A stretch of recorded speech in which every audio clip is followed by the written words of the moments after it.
Tribuners dikabarkan kini Kamboja mengikuti jejak dari negara-negara barat. Pasalnya Kamboja ikut turun tangan membantu Ukraina dalam melawan pasukan Rusia. Hal tersebut pun telah disampaikan oleh Perdana Menteri Kamboja Hun Sen.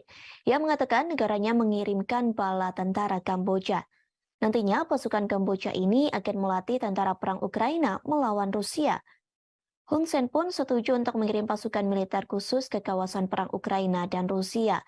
Hal ini untuk membantu tentara Ukraina dalam meningkatkan keamanan wilayah di perbatasan selama invasi. Hun Sen menyebutkan pengiriman pasukan yang dilakukan negaranya dimaksudkan untuk melatih tentara perang Ukraina. Latihan ini berupa membersihkan ranjau darat yang ditanam oleh Rusia di wilayah perbatasan.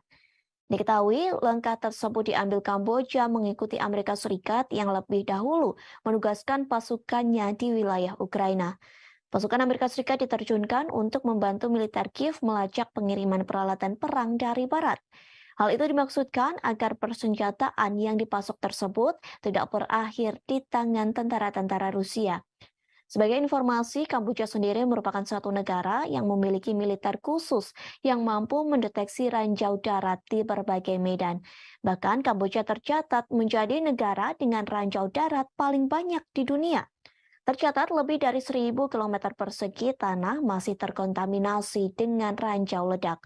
Kekuatan ini terjadi seusai Kamboja terlibat dalam panasnya perang saudara yang terjadi beberapa dekade. Sejak saat itulah pemerintah setempat mulai gencar menyerukan pembersihan dan penghancuran rudal guna mengurangi jumlah korban.